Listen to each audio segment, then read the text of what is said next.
Hi, psychic ones. Angela here, jumping in from Energy Into It with a quick psychic tip and tool for you today. Today, I want to talk about the importance of knowing myself. When we think about psychic development and psychic development challenges and obstacles, one of the biggest obstacles out there for people that are developing is knowing themselves, right? So, what I hear from students all of the time and clients is how can I differentiate between my own thoughts and messages that are coming through from spirit?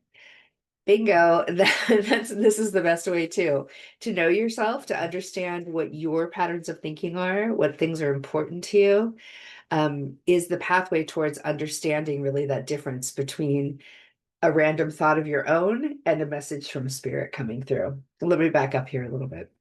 So again, I'm Angela Bixby, founder of Energy Into It, and I've been re-energizing this YouTube channel lately, and I'm excited to come to you here today. On today's video, I'm just going to talk to you briefly a little bit about a psychic development tip, and that's the value of knowing oneself and really kind of how to start there and how to work with that as a way to kind of tease through and work with the obstacles to psychic development. I've been teaching psychic development since 2012. I've been doing this work since 2011. It's a second career for me, and I'm very passionate about it. I love what I do. I consider myself very lucky to have found my soul's purpose in 2010 when I landed in psychic school. So, back to the present and knowing myself. Yeah, so the biggest obstacle that people often have is how do I know the difference, especially if you're clear knowing, between my own thoughts and messages? Part of my history is that I did not know that I was psychic until I ended up in psychic school in 2010 at the age of 42 at that time. And um, what I learned in being in psychic school in my first class was that I had been claircognizant or clear knowing, just knowing things psychically, and empathic my whole life. I was the kid that was crying all the time at the drop of a hat if there was tension or other people were upset around me. And I was the kid that was sort of, called the know-it-all, and just sort of uncannily knew things in ways that kids probably shouldn't. The best example I have of that is when I was a teenager with my family in another country, and I was helping my dad navigate as he was driving. And I just had a sense of how to get us out of being lost, and it worked. So, a couple of examples from my past, and I didn't know that I was psychic, like I said, until I landed in psychic school as a grown adult in 2010. Since then, I've grown all of my psychic skills and I've trained hundreds and hundreds and hundreds of people and helped 20,000 clients over the last 15 years with this work that I do. So I'm very proud to come to you with a deep well of experience as I talk about these things. Okay, back to knowing thyself. This is something that we hear in so many spiritual traditions and religious traditions. Perhaps you've heard it when you're reading something, people talking about the importance of knowing thyself. What I would say to you all is meditation is one of the best ways to begin to gain some separation between you and your thoughts. Okay. And I'll qualify that here. So I studied meditation and yoga as a teenager, as a young adult. I took Tibetan Buddhist vows in 2006 before I even went to psychic school. So I understand and know how to work with this concept of the detached observer, as it's called in Tibetan Buddhist lineages. The Kagyu lineage is the one that I took vows in.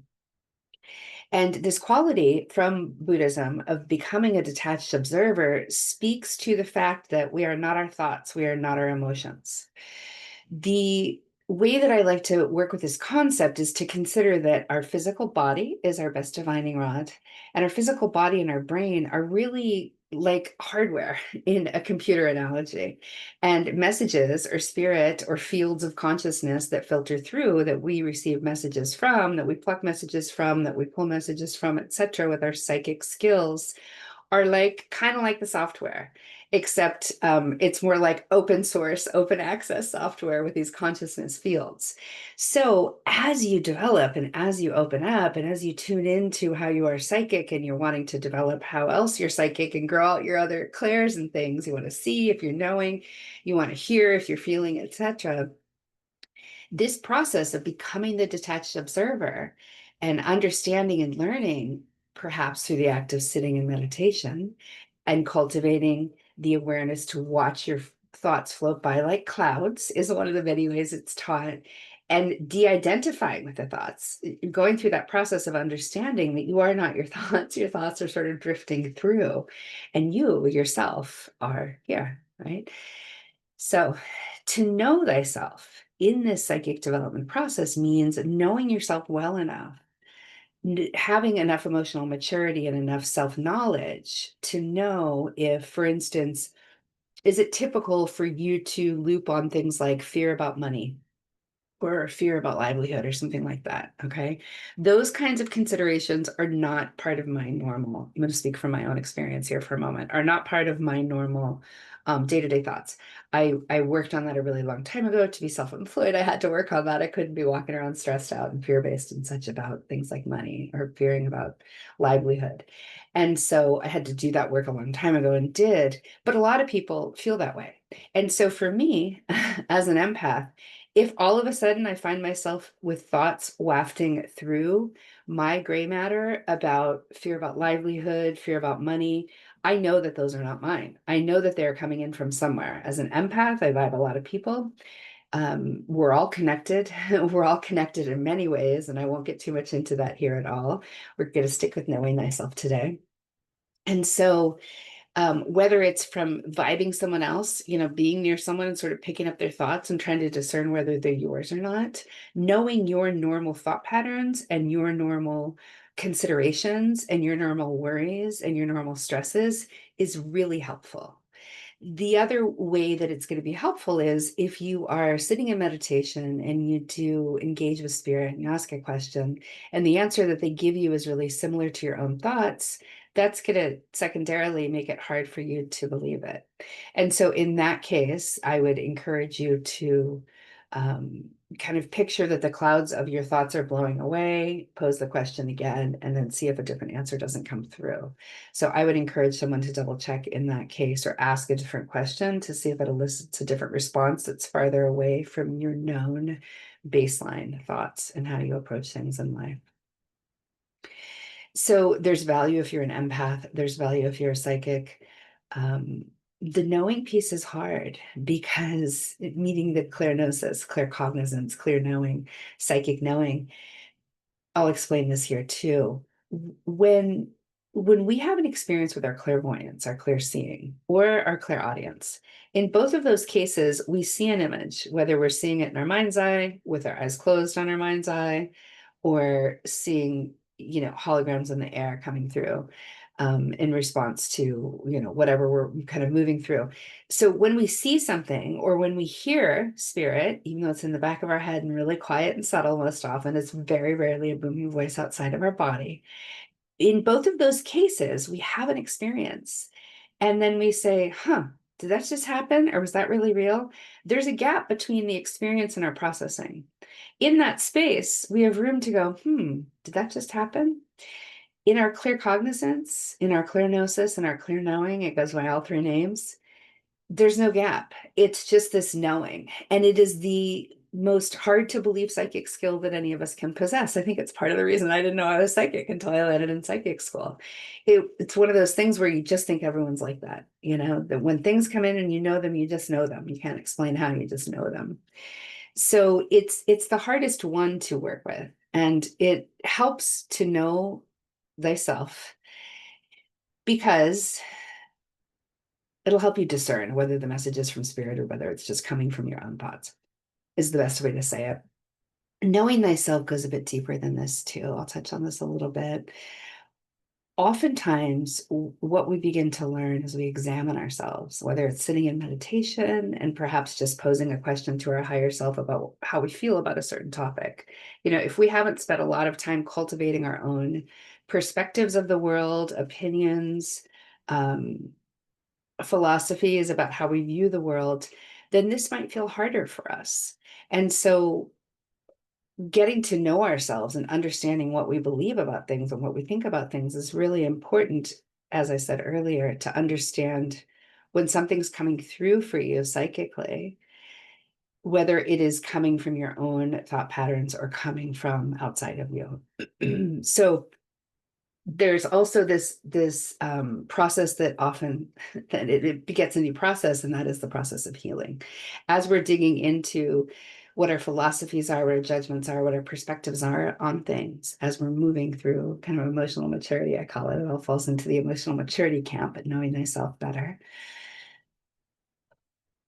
We quickly learn that a lot of things that we believed and thought were probably not helpful and perhaps not even truthful, right? So, for instance, we may realize that we're walking around with the belief that it's going to be harder to do something because we're self-employed, right? And then we come to find out that that was not really true because we end up finding pathways and access to things that are actually easier to do when we're self-employed, right? So that could be a set of beliefs that comes up as I'm, say, working on healing and understanding myself better. There are lots and lots of things that we'll come up against and realize that we've been carrying around beliefs. We've been carrying beliefs from authority figures from this lifetime and past lifetimes with us. Those are the kinds of things that come up for examination when we are knowing ourselves, when we are cultivating this know thyself dictum for psychic and spiritual development. We'll start to understand where this belief came from. Oh, we believe this because our mom told us this, and her mother told her that for decades, and her mother told her that. So that could translate into something simple, like a really cool family recipe that's been handed down voice to ear and never written down. And it could also apply to all different kinds of beliefs that keep us as humans from doing things. So, as we examine the beliefs that we have, as we examine ourselves, as we look into what needs to be healed here for me to feel less fear, what needs to be cleared here for me to open up to more love and higher frequencies, right? These are things that some people go through when they're embarking upon healing journeys, perhaps queries they ask themselves. As we begin to unravel those beliefs, we get closer to knowing who we truly are and what we truly believe. So, the depth of knowing thyself has a lot of different directions that I could go with this and talk about it in psychic development. The more that you know yourself, the more that you're going to be able to own your intuition, particularly your clairgnosis and claircognizance. As I said, because it can be the hardest one to believe that we have and that we're expressing. And so being able to feel into what that feels like deep within you when you do know yourself or when you know something to be true is one of many ways to lean into our psychic skills and cultivate and hone our psychic skills.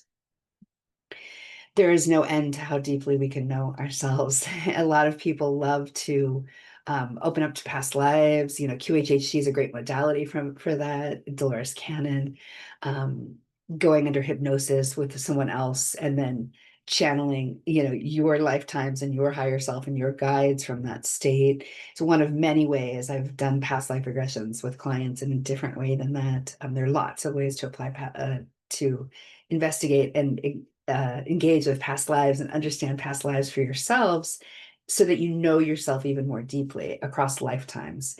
We can look at our ancestral lineage, right? If we want to look at the ancestry of our physical meat suit, I like to call it our human body, right? Because that's the earth dwelling one that deals with, the ancestors that we came from. And then I would say QHHT or hypnosis or past lives are looking more at our soul ancestry and our soul lineage, because I do see them as separate. Our soul is in our physical body. We merge the two together in this lifetime. So there are a couple of different ways you can go further with knowing thyself. You can get to know yourself through past life experiences, perhaps fears in this lifetime that tie to past life experiences, as well as all of this life stuff and the meat suit ancestry and lineage, as I like to call it. I wish you blessed knowing thyself sessions. The last thing that I will say is meditate. I'll repeat again. Meditation is one of the best ways that you can really cultivate that deeper gnosis of self, understanding that you're not your thoughts and your emotions and getting some detachment from them so that you can really feel into what it feels like to dwell without the cacophony of thoughts and emotions that you tend to allow to stay in your space. I say that meditation in the context of psychic development is really the pathway to quieting your mind and your senses so that you can lean into and feel your intuition and hear it and see it and understand that it's happening. The process of psychic development from where I sit is we're all psychic. In my belief, I know that we're all psychic. It's like musical ability or sports ability. There's a spectrum. Some are born geniuses, some have to work really hard to throw and catch a ball. Psychic skills are the same way. And so the more that we um, open up to meditation in the context of psychic development is really about getting our mind and our self quiet enough so that we can perceive our intuition. All of the beliefs, all of the things that we get to examine through knowing thyself, through embarking upon the knowing thyself journey, are often what I would describe as wet blankets that are squelching our intuitive fire within. We've all got that intuitive fire within. We all have those psychic skills. So as you go through the process and the praxis of knowing thyself, by digging into yourself and understanding the beliefs and understanding what an authority figure told you, 40 years ago that you've been carrying around that's kept you from feeling into your psychic skills, right? Any of these things from past lives, when you were burned at the stake, if you were in Salem, right? Those kinds of experiences.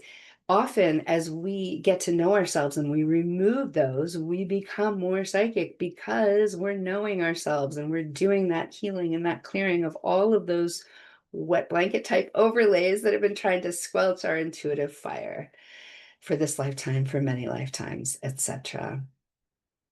All right, my dear psychic ones. I am thrilled to be bringing you this content. I hope you found this helpful today for your psychic development toolbox. The value of knowing thyself is endless and deep. And through that practice of knowing yourself more deeply, you will be able to discern whether it is a thought that is wafting through your head that came from your own mind or whether it is a message from spirit.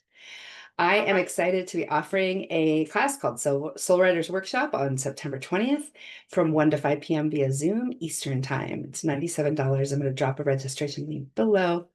And you can also find more information about my events, sign up for my newsletter to learn more about the events that are upcoming on my website. And I'll drop that link below as well. www.energyintuit.com. It's been a blast to be here with you all, wishing you more depth of knowing thyself. Enjoy your day. Bye.